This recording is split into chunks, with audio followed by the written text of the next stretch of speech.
Hey everybody, Chris Orlob here, and in this video series, you are going to learn how to disrupt your buyer's status quo and get them to act, okay? In this economic climate, one of the most common challenges I'm hearing among mid-market and enterprise account executives is their deals stall, go dark, and never turn into anything, never materialize, and just die in no decision land, usually in the first half of the sales cycle.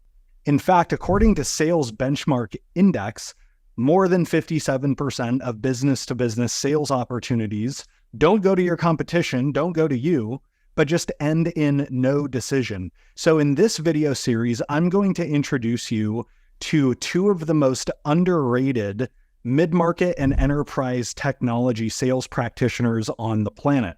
Okay, I've got Colm Kilgore and John Bissett coming your way to teach you about behavioral economics and how to use it to get your buyers to move.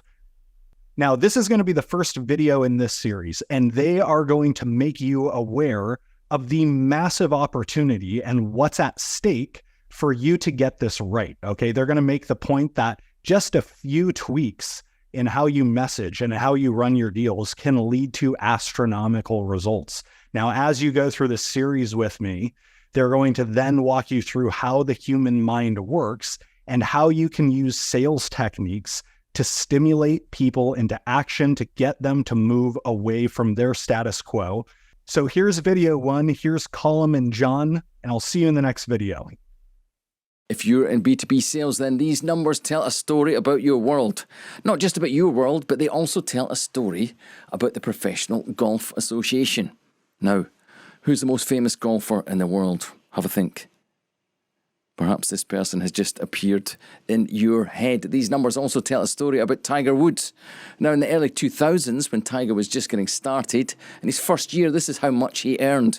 Not from all the celebrity endorsements and sponsorships, just from playing golf. Now, if you add up Tiger's competitors in the PGA circuit and take their average salary, Tiger's average competitor earned $950,000. Now, this final number is a percentage. It's something called stroke variance, and it represents how much better Tiger was on any particular day, any particular round of golf than his average competitor. So, a question for you is, on a typical round of golf, how many strokes is 4%? Well, it's not very many, probably more like 2 or 3 strokes. And at this point, you're probably wondering, what's all this got to do with me and my sales career? Well, Tiger was competing in a brutally competitive environment. You are competing in a brutally competitive environment. And in that situation, to get 10 times the results of your competition, you don't have to be 10 times better. You just have to be a little bit better. Small changes in the inputs can have a massive impact in the outputs. And that's what this course is all about. You making small changes in your behavior to make a massive impact on the revenue that you bring in. So you actually have a fantastic opportunity if you think about it. Look at a typical sales qualified funnel. There's your funnel, there's your leads coming in on the top. How many of those leads in your funnel actually leak out? How many do you lose? Maybe you're getting ghosted potentially, or deals stall for no apparent reason. Customers, prospects get indecisive. Ultimately, they stick with the status quo. According to Sales Benchmark Index, in a typical enterprise B2B funnel, more than half of opportunity, sales qualified opportunity, ends up in that no decision bucket. So imagine if you could beat the status quo and plug those leaks. What would that do to your win rates? What would that do to the commission in your pocket, your ability to hit and exceed your numbers? You don't have a top of funnel problem here. You just have to close those existing leaks. And that's what this course is all about, helping you beat the status quo. But it's very likely you're going to have to unlearn some old habits and learn some new ones, and ditch some existing beliefs. What do I mean by that? Well, there's a lot of conventional wisdom doing the rounds. It's been doing the rounds for decades, and it does more harm than good. For example, what are sellers encouraged to do? There's your seller there. encouraged to sell the ROI, push the value.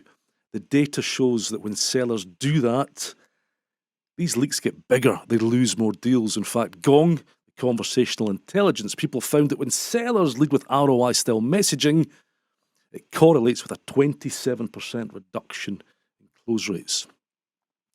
What else are sellers encouraged to do? Well, let's bring the prospect into the picture.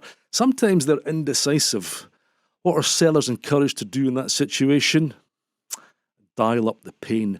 Remind the prospect of all of the problems with the status quo, what they're losing, the cost of inaction. The data, the latest data, shows that when you do that, you lose more deals. So it's no wonder that when sellers are following conventional wisdom, what they end up with is just a trickle of opportunity coming out at the bottom here. In this course, you're going to see exactly what you have to do to stop this, to reverse this, to plug these leaks, to beat that status quo and turn this trickle into a flood. How are you going to do that?